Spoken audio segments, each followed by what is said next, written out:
जेके Rowling के बनाए visiting world के अंदर दो फ्रेंचाइजी आती है, जो कि है हैरी पॉटर और fantastic beast. Harry Potter series की अब तक 8 मूवीज आ चुकी है, वहीं फैंटास्टिक बीस्ट सीरीज की 5 मूवीज आएगी, जिसमें से 2 आ चुकी है। और ये हैरी पॉटर सीरीज की एक प्रीक्वल है, यानी कि इसमें आपको Harry Potter and the philosopher stone movie से 65 इयर्स के पहले की स्टोरी दिखाई जाएगी। तो मैं हूँ मिस्टर एक्सप्लेनर, और आज मैं इस वीडियो में fantastic beast and where to find them movie को एक्सप्लेन करने वाला हूँ, और अगली वीडियो में इसका सेकंड पार्ट यानी कि क्राइम्स ऑफ द ग्रिंडेलवाल्ड को एक्सप्लेन करूंगा।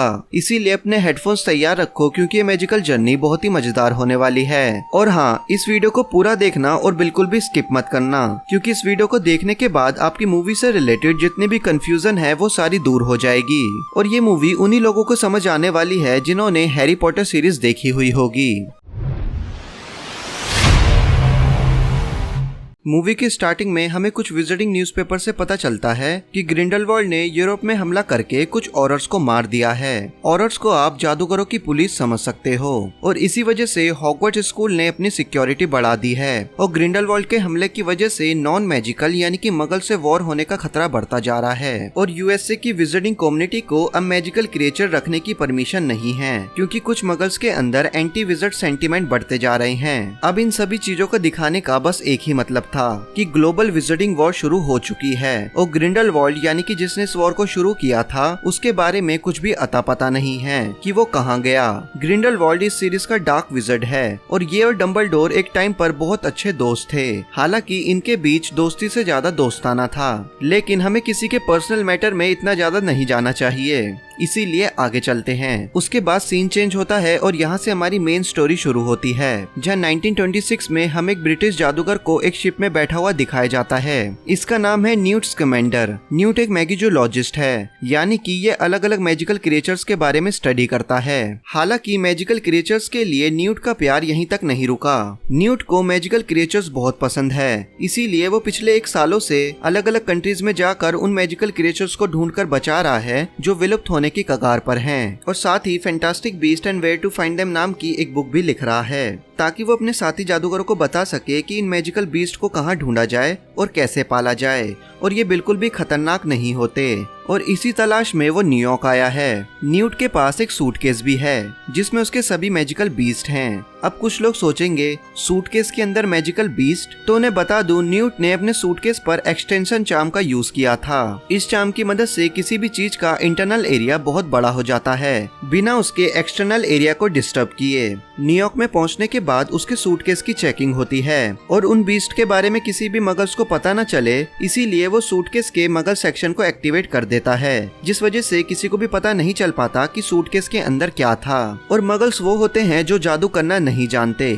दूसरी तरफ हम कुछ मगल्स को देखते हैं जो एक टूटे हुए घर के पास खड़े होकर एक मिस्टीरियस इंसिडेंट की बात कर रहे थे, जहां वो बता रहे थे कि इस घर को ऐसी चीज ने तबाह कर दिया जिसका कोई शरीर नहीं था, और वो चीज हवा की तरह आती है और सब कुछ तबाह करके चली जाती है। अब ये चीज क्या है और कौन है, ये आपको आगे की स्टोरी में पता चलेगा। इतनी देर में न्यूट एक बैंक के पास पहुंच चुका था, जहाँ एक मगल मैरी बेयरबोन सबको बता रही थी कि हम लोगों के बीच काले जादू करने वाले जादूगर रहते हैं। अब आपके दिमाग में एक क्वेश्चन आया होगा कि जब विजिटिंग वर्ल्ड के बारे में कोई मगल नहीं जानता तो इसे जादूगरों के बारे में कैसे पता? क्योंकि जब भी कोई मगल जादूगर को जादू करता हुआ देखता है तो वो उस मगल की याद को मिटा देते हैं। अब इस बारे में जानने के लिए हमें टाइम में थोड़ा पीछे जाना होगा। 17वीं सेंचुरी के दौरान जादूगरों के बीच स्कॉरस नाम का एक ग्रुप बहुत ही तेजी से उभरने लगा था, जो पैसों के लिए कुछ भी करने को तैयार हो जाते थे।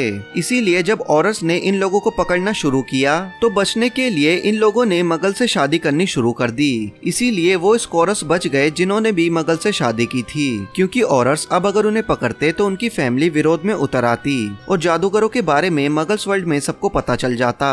जिसके बाद उन बचे हुए स्कॉरस ने अपनी मगल फैमिली में जादूगरों के खिलाफ नफरत भरनी शुरू की, और यही नफरत उन फैमिली में सदियों से चली आ रही है। और बेयरबोन फैमिली के एंसेस्टर भी वही स्कॉरर्स थे, इसीलिए मैरी बेयरबोन जादूगरों के बारे में जानती है। जहां बेयरबोन फैमिली में पूरे 4 मेंबर हैं, मैरी बेयरबोन और उसके 3 एडॉप्टेड बच्चे क्रीडेंस, चैस्टी और मोडेस्टी। जहां मैरी बेयरबोन अपने तीनों बच्चों के साथ मिलकर NSPS नाम की एक ऑर्गेनाइजेशन चलाती है, जिसका मकसद ये है कि ये जादूगरों की एग्जिस्टेंस के बारे में सबको बता सके और जादूगरों को जड़ से खत्म कर सके। अब शायद आपकी ये कंफ्यूजन दूर हो गई हो अब चलते हैं हमारी मेन वीडियो पर। बैंक के बाहर न्यूट के सूटकेस से उसका एक बीस्ट जिसका नाम निफलर था वो बैंक के अंदर चला जाता है। दरअसल निफलर को शाइन करने वाली चीजें बहुत पसंद होती है, इसीलिए वो एक बेगर के सारे कॉइन लूट कर बैंक में घुस जाता है और निफलर को पकड़ने के लिए न्यूट भी उसके पीछे जाने लगता है। बैंक में न्यूट की मुलाकात जैकब कोल्स्की से होती है। जैकब एक मगल था जो अपनी बेकरी खोलने के लिए बैंक से लोन लेने के लिए आया हुआ था, लेकिन तभी हम देखते हैं कि निफलर अपने रास्ते में आने वाली हर शाइन करती हुई चीज को चुराता हुआ जा रहा था, जिसके बाद न्यूट दोबारा उसके पीछे जाने लगता है। लेकिन न्यूट के बैग से किसी बीस्ट का अंडा गिरकर जैकब के पास रह जाता है। जैकब उसे अपनी जेब में रखकर बैंक के मैनेजर से मिलने जाता है, लेकिन बैंक का मैनेजर जैकब को उसकी बेकरी के लिए लोन देने से मना कर देता है। मैनेजर के ऑफिस से बाहर आने के बाद जैकब न्यूट को बताता है कि अंडा फूटने वाला है, इसीलिए न्यूट उसके साथ अपैरेट यानी कि छूमंतर होकर बैंक के लॉकर रूम के अंदर आ जाता है। ये देखने के बाद जैकब के होश उड़ गए थे, साथ ही उसे इस बात का डर लग रहा था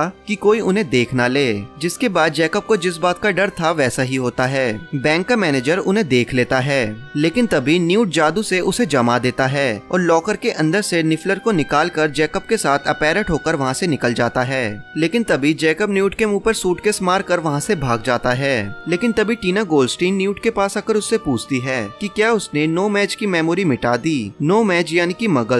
यूएसए की विजिटिंग कम्युनिटी मगल्स को नो मैच बोलती है। न्यूट उसे बताता है कि उसने ऐसा नहीं किया, जिसके बाद टीना उसे बताती है कि वो एक इन्वेस्टिगेटर यानी कि ऑरर है जो मकूजा के लिए काम करती है। मकूजा यानी कि magical Congress of United state of America.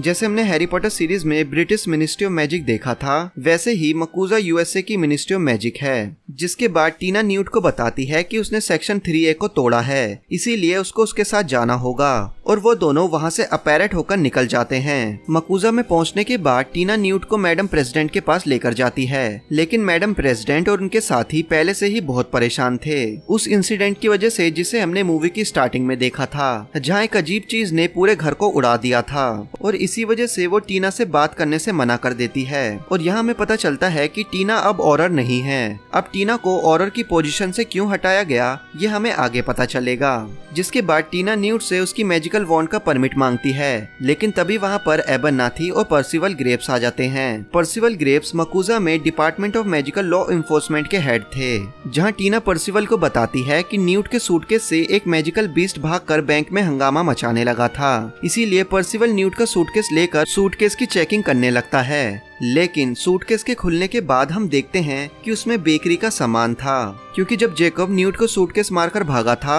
तो वहाँ गलती से दोनों का सूटकेस चेंज हो गया था। जिसके बाद दूसरे सीन में हम जैकब को देखते हैं जो गलती से न्यूट का सूटकेस खोल देता है, जिस वजह से बहुत सारे मैजिकल बीस्ट उसमें से भाग जाते हैं और उनमें से एक बीस्ट मर्टलैब जैकब को काट लेता है। दूसरी तरफ न्यूट और टीना सूटकेस की तलाश में जैकब को ढूंढ रहे थे, लेकिन तभी उन दोनों की नजर एक बिल्डिंग में जाती है, जिसको देखकर ऐसा लग रहा था जैसे वहाँ पर किसी ने ब्लास्ट कर दिया हो। न्यूट समझ जाता है कि उसका सूटकेस कहाँ होगा, इसीलिए वो उस बिल्डिंग के अंदर चला जाता है। लेकिन वहाँ जाकर वो देखता है कि उसका सूटकेस खुला हुआ था और जैकब बेहोश पड़ा था। न्यूट टीना को बताता है कि डरने की कोई बात नहीं है, जैकब को मर्टलैब ने काटा है। हालांकि डरने की बात तो लग रही थी क्योंकि जैकब की हालत बहुत खराब थी। जिसके बाद न्यूट बताता है कि जादूगरों पर मर्टलैब के काटने का ज्यादा असर नहीं होता, अब क्योंकि जैकब एक मगल है इसीलिए उस पर असर ज्यादा हो रहा है। जिसके बाद दोनों के बीच बहस होने लगती है और उनकी बातों से हमें पता चलता है कि अमेरिका के विजिटिंग लॉ बहुत ही स्ट्रिक्ट है, क्योंकि अमेरिका में जादूगर मगल से शादी नहीं कर सकते, उनसे बात नहीं कर सकते और उनके साथ रह भी नहीं सकते। जिसके बाद जैकब की हालत को देखते हुए टीना न्यूट और जैकब को अपने साथ अपने घर ले जाती है। दूसरी तरफ मैरी बेयरबोन को दिखाया जाता है जो अपने तीनों बच्चों के साथ मिस्टर शॉ से मिलने आई थी ताकि वो जादूगरों को पर्दाफाश कर सके। मिस्टर हेनरी शॉ न्यूज़पेपर के फाउंडर थे, इसीलिए मैरी बेयरबोन चाहती थी कि मिस्टर शॉ अपने न्यूज़पेपर में जादूगरों के बारे में छापे, क्योंकि बहुत टाइम से न्यूयॉर्क में बहुत ही मिस्टीरियस तरह के इंसिडेंट हो रहे हैं और उन सभी चीजों का लेन देन जादूगरों से है। और इसीलिए अगर मिस्टर शॉ इस बारे में न्यूज़पेपर में छापेंगे तो सभी लोग जादूगरों के बारे में जान पाएंगे। लेकिन मिस्टर शॉ उन लोगों का मजाक बनाते हैं और उनका बड़ा बड़ा बेटा हेनरी शॉ जूनियर वो क्रीडेंस और उसकी फैमिली की बेइज्जती कर उन्हें वहाँ से भगा देता है और ये बात क्रीडेंस को बिल्कुल भी पसंद नहीं आती। जिसके बाद वहाँ से जाने के बाद क्रीडेंस से मिलने पर्सिवल ग्रेव आता है, जहाँ वो क्रीडेंस से किसी 10 साल से कम उम्र वाले बच्चे के बारे में जानना चाहता था जो मैरी बेयरबोन के बहुत करीब है, और इसीलिए अगर क्रीडेंस उस बच्चे को ढूंढकर उसके बारे में पर्सिवल को बताएगा तो पर्सिवल उसे विजिटिंग वर्ल्ड में आने का मौका देगा। जिसके बाद फिर से सीन चेंज होता है और अब तक न्यूट और जैकब टीना के घर पहुंच चुके थे, जहां हम टीना की बहन से मिलते हैं जिसका नाम था क्वीनी गोल्डस्टीन। क्वीनी एक बहुत अच्छी मन भेदक यानी कि लेजिमेंस थी, यानी कि वो सभी के मन की बात को जान सकती थी कि किसके दिमाग में क्या चल रहा है। और इन चारों में से सबसे ज्यादा खुश जैकब और क्वीनी थे क्योंकि वो एक दूसरे को पसंद करने लगे थे और दोनों को ही बेकिंग करना बहुत पसंद था। जिसके बाद डिनर करने के बाद जैकब और न्यूट सोने के लिए जाते हैं, लेकिन न्यूट सोता नहीं है और अपने सूटकेस के अंदर चला जाता है और जैकब को भी सूटकेस के अंदर बुला लेता है।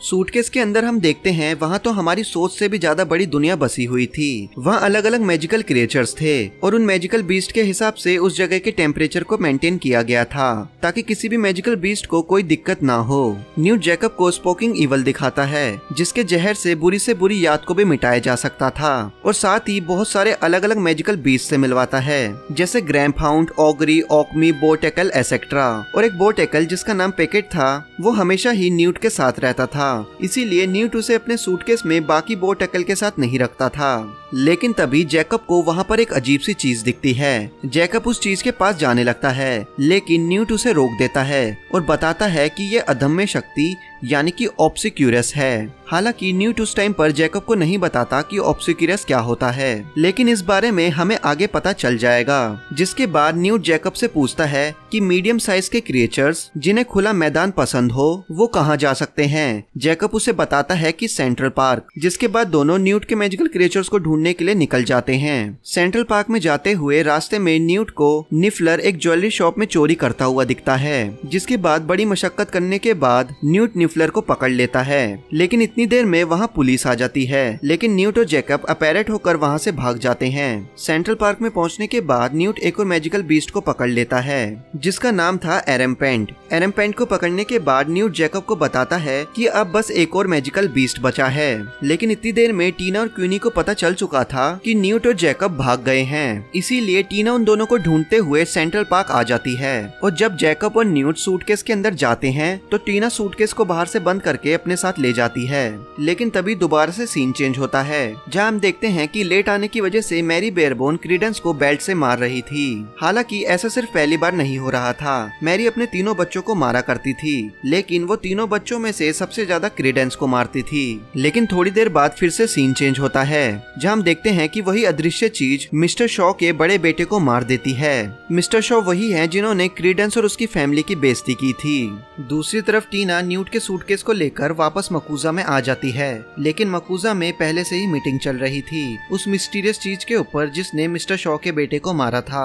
टीना मैडम प्रेसिडेंट को न्यूट का सूटकेस खोलकर दिखाती है जिसमें से न्यूट और जैकब बाहर आते हैं, जहां मैडम प्रेसिडेंट न्यूट से पूछती है कि उसके किस मैजिकल क्रिएचर ने मिस्टर शॉ को मारा था। मिस्टर शॉ के फेस के निशान को देखकर न्यूट बताता है कि मिस्टर शॉ को किसी बीस्ट ने नहीं बल्कि ऑब्सिक्यूरल ने मारा है। लेकिन मैडम प्रेसिडेंट बोलती है कि अमेरिका में कई सालों से एक भी ऑब्सिक्यूरल नहीं हुआ। जिसके बाद ऑरर्स न्यूट, टीना और जैकब को अरेस्ट करके उसका सूटकेस छीन लेते हैं। जेल में जैकब न्यूट से ऑब्सिक्यूरल और ऑब्सिक्यूरस के बारे में पूछता है, जहाँ टीना बताती है कि सदियों से कोई भी ऑब्सिक्यूरल नहीं हुआ। लेकिन न्यूट बताता है कि उसे अफ्रीका में एक ऑब्सिक्यूरल मिला था और पहले के टाइम में बहुत सारे ऑब्सिक्यूरल हुआ करते थे, क्योंकि उस टाइम पर जादूगरों को मगल से जान का खतरा रहता था। इसीलिए जादूगरों के बच्चे मैजिक का यूज नहीं करते थे और अपने जादू को अपने अंदर ही दबा लेते थे, जिस वजह से वो मैजिक उनके अंदर एक डार्क पैरासाइट में बदल जाता था जिसे ऑब्सिक्यूरस कहा जाने लगा। याद रहे, ऑब्सिक्यूरस और ऑब्सिक्यूरल अलग अलग हैं। ऑब्सिक्यूरस वो पैरासाइट होता है जो जब बनता है जब भी कोई जादूगर अपने जादू को अपने अंदर दबा ले, और जब वो पैरासाइट यानी कि ऑब्सिक्यूरल जादूगर के अंदर बन जाता है तो उस जादूगर को ऑब्सिक्यूरल कहा जाता है। और न्यूट बताता है कि अब तक के रिकॉर्ड के हिसाब से कोई भी ऑब्सिक्यूरल 10 साल की उम्र से ज्यादा नहीं जिया, और ऑब्सिक्यूरल बहुत ही डेंजरस होते हैं। और जिसे हमने न्यूट के सूटकेस में देखा था वो भी एक ऑब्सिक्यूरस था, यानी कि ऑब्सिक्यूरस जादूगरों के शरीर से बाहर भी जिंदा रह सकते हैं। और इतने टाइम से न्यूयॉर्क में जो अजीब से इंसिडेंट हो रहे हैं और जिसने मिस्टर शॉ को मारा है, ये सब कुछ एक ऑब्सिक्यूरल ने किया है। अब देखना ये है कि वो ऑब्सिक्यूरल कौन है। जिसके बाद टीना और न्यूट को ऑरर पर्सिवल ग्रेव के पास ले जाते हैं और जैकब की मेमोरी मिटाने के लिए उसे भी एक ऑरर वहाँ से ले जाता है। पर्सिवल न्यूट को वही ऑब्सिक्यूरस दिखाता है जो कि न्यूट के सूटकेस में था। न्यूट बताता है कि ये शरीर के बाहर बिल्कुल भी खतरनाक नहीं होते और वो इस ऑब्सिक्यूरल को बस रिसर्च के लिए ले जा रहा था। जहाँ पर्सिवल ग्रेव बोलता है मतलब बिना शरीर के इसका कोई फायदा नहीं है। ये बात सुनने के बाद न्यूट कहता है कि वो एक ऐसी चीज से क्या फायदा उठाना चाहते हैं जिसने एक छोटे बच्चे की जान ली। जिसके बाद पर्सिवल बात पलटकर कहता है कि न्यूट इस ऑब्सिक्यूरल को न्यूयॉर्क में तबाही मचाने के लिए लेकर आया था और इसीलिए इंटरनेशनल लॉ ऑफ सीक्रेसी को तोड़ने के लिए उसे और टीना को मौत की सजा सुनाई जाती है। लेकिन तभी इन सभी चीजों के बारे में क्वीनी को पता चल जाता है, इसीलिए वो जैकब को ढूंढकर न्यूट और टीना को ढूंढने लगती है और टीना न्यूट को मौत की सजा देने के लिए डेथ सेल में ले जाया जाता है। डेथ सेल एक प्योर व्हाइट रूम था जिसके बीच डेथ पोशन का पूल था और उसके ऊपर एक मैजिकल चेयर लगी हुई थी जिसके ऊपर बैठाकर विक्टिम को मौत की सजा दी जाती थी। लेकिन न्यूट पैकेट की मदद से अपनी हथकड़ियों को खोल देता है और टीना को डेथ सेल से निकालकर वहां से वो दोनों चले जाते हैं। जिसके बाद औरत टीना और न्यूट को पकड़ने के लिए उनके पीछे आने लगते हैं, लेकिन रास्ते में उन्हें जैकब और क्वीनी मिल जाते हैं, जहाँ क्वीनी उन तीनों को न्यूट के सूटकेस में डालकर मकूजा से बाहर ले जाती है। दूसरी तरफ पर्सिवल ग्रेव दोबारा क्रीडेंस से मिलने जाता है, जहाँ वो क्रीडेंस से पूछता है कि क्या उसे उस बच्चे का पता चला या नहीं, यानी कि पर्सिवल इतने टाइम से जिस बच्चे को ढूंढ रहा है वही ऑब्सिक्यूरल है। अब पर्सिवल ऑब्सिक्यूरल का क्या करना चाहता है ये तो हमें आगे की स्टोरी में ही पता चलेगा।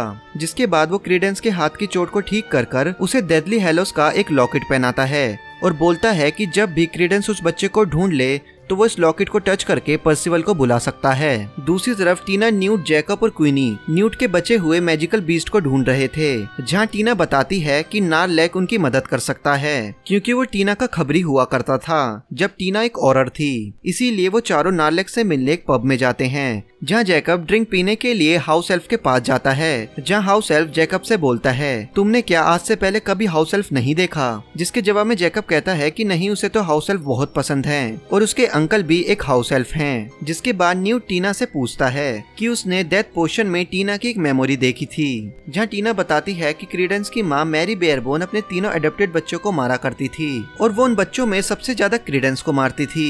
इसीलिए टीना ने मैरी बेयरबोन के ऊपर हमला कर दिया था और इसी वजह से टीना को ऑरर की पोजीशन से हटाया गया। इतने में वहाँ पर नारलेक आ जाता है जो कि एक गॉब्लिन था। वो उन्हें न्यूट के मैजिकल बीस्ट के बारे में बताने के बदले उसी पिकेट को मांगता है जो कि न्यूट के साथ रहा करता था। पहले तो न्यूट पिकेट को देने से मना कर देता है, लेकिन बाद में वो मान जाता है। लेकिन नारलेक उन लोगों के साथ धोखा करता है क्योंकि उसने मकूजा को पहले ही खबर कर दी थी कि टीना और न्यूट इस पब में हैं। इसीलिए वहाँ पर औरस आने लगते हैं, जिस वजह से जैकब नारलेक को हरमाइनी वाला पंच मारकर पिकेट को लेकर वो चारों वहाँ से अपैरेट यानी कि छूमंतर हो जाते हैं। जिसके बाद हमें फिर से क्रीडेंस और मैरी बेयरबोन के पास ले जाया जाता है, जहाँ क्रीडेंस को अपनी बहन के पास एक छड़ी मिलती है। लेकिन तभी वहाँ पर मैरी बेयरबोन आ जाती है और वो इतनी सी बात पर क्रीडेंस को फिर से मारने लगती है और कहती है कि वो क्रीडेंस की माँ नहीं है, उसकी माँ तो एक जादूगरनी थी। ये बात सुनने के बाद क्रीडेंस को कुछ होने लगता है, जिस वजह से मैरी बेयरबोन के हाथ से उसकी बेल्ट छूट जाती है और तभी हम देखते हैं कि न्यूयॉर्क में जो चीज इतने टाइम से हमला कर रही थी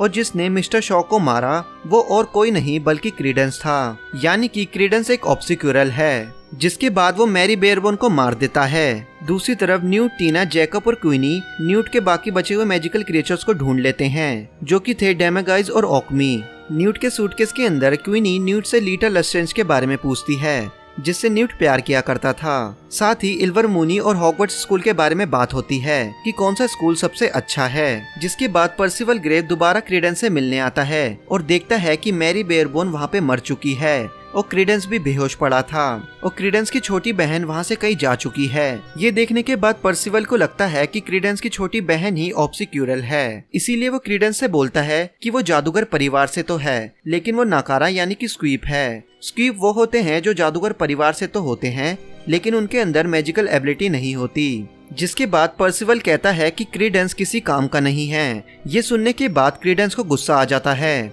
और वो वापस से ऑब्सिक्यूरल में बदल जाता है। ये देखने के बाद पर्सिवल क्रीडेंस को मनाने की कोशिश करता है और उससे अपनी बातों के लिए माफी मांगता है, लेकिन क्रीडेंस गुस्से में वहाँ से ऑब्स्टिकल बनकर भाग जाता है और न्यूयॉर्क में तबाही मचाने लगता है। जिसके बाद ये सारी चीजें न्यूट देख लेता है, जहाँ वो बोलता है कि उसने इतना पावरफुल ऑब्स्टिकल आज तक कभी नहीं देखा और कहता है कि वो उसे मरने नहीं देगा। इसीलिए न्यूट उसके पीछे जाने लगता है और टीना भी न्यूट के पीछे चली जाती है। दूसरी तरफ क्रीडेंस पूरे शहर में तबाही मचा रहा था, जब पर्सिवल क्रीडेंस से कहता है कि वो एक करिश्मा है, इसीलिए वो दोनों मिलकर पूरी दुनिया जीत लेंगे। लेकिन क्रीडेंस पर्सिवल पर हमला कर देता है, जिसके बाद पर्सिवल को रोकने के लिए टीना उससे ड्यूल करने लगती है और न्यूट क्रीडेंस के पीछे चला जाता है। दूसरी तरफ मकूजा में मैडम प्रेसिडेंट सभी ऑरर्स को क्रीडेंस को रोकने के लिए भेजती है, लेकिन क्रीडेंस तो अपने सामने आने वाली हर चीज को तबाह करता हुआ जा रहा था। जिसके बाद क्रीडेंस बेसमेंट के अंदर चला जाता है और न्यूट क्रीडेंस को मनाने की कोशिश करता है और बताता है कि वो उसकी मदद करना चाहता है। लेकिन तभी वहाँ पर दोबारा पर्सिवल ग्रेव्स आकर न्यूट से ड्यूल करने लगता है। बेसमेंट के बाहर सभी मगल जादूगरों की इस हरकत को देख लेते हैं और सबको पता चल जाता है कि उनके बीच जादूगर भी रहते हैं। इतनी देर में क्रीडेंस फिर से आउट ऑफ कंट्रोल होकर न्यूट और पर्सिवल को मारने वाला था, लेकिन तभी वहाँ पर टीना आ जाती है।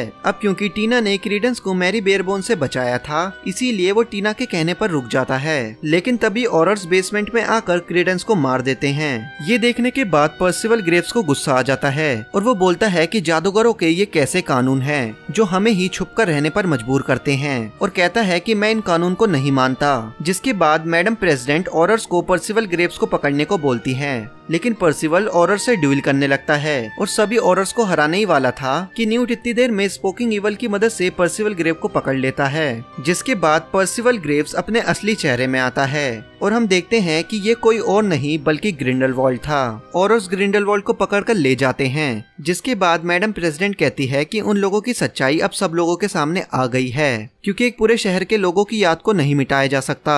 और तभी न्यूट देखता है कि क्रीडेंस मरा नहीं है, हालांकि इस बारे में वो किसी को नहीं बताता। जिसके बाद न्यूट कहता है कि वो शहर के सभी मगल्स की याद को मिटा सकता है अपने एक बीस्ट की मदद से, जिसका नाम था फ्रैंक एक थंडर स्टॉर्म था। इसीलिए उसके अंदर एक यूनिक पावर थी जिसकी मदद से वो तूफान ला सकता था। इसीलिए न्यूट फ्रैंक को स्पोकिंग ईवल का वेनम देता है। ये वही वेनम है जिसकी मदद से बुरी यादों को मिटाया जा सकता था। फ्रैंक अपनी पावर से आसमान में जाकर बारिश कर देता है और उस बारिश में स्पोकिंग ईवल का वेनम मिला देता है, जिसकी मदद से पूरे शहर में बारिश होने लगती है और सभी मगल्स की यादें मिट जाती है। जैकब आखिरी बार उन तीनों से मिलता है, जिसके बाद वो भी बारिश में चला जाता है और उसकी भी याद मिट जाती है। जैकब की याद मिटने के बाद न्यूट उसको एक सूटकेस देता है जिसमें ऑक्मी के अंडे थे, जिनकी मदद से जैकब अपनी बेकरी खोल सकता था। जिसके बाद न्यूट भी न्यूयॉर्क से चला जाता है। कुछ दिनों बाद क्वीनी को देखकर जैकब की यादें वापस आ जाती है। अब जैकब की यादें इसीलिए वापस आई क्योंकि स्पोकिंग ईवल का वेनम बुरी यादों को मिटाता है। अब क्योंकि जैकब की यादें बुरी नहीं बल्कि बहुत अच्छी थी, इसीलिए वो वापस आ गई। और यहाँ पर एक हैप्पी एंडिंग के साथ मूवी खत्म हो जाती है। तो आपको ये वीडियो कैसी लगी कमेंट बॉक्स में जरूर बताएं, और अगर आपको वीडियो पसंद आई हो तो लाइक शेयर और चैनल को सब्सक्राइब करना ना भूलें।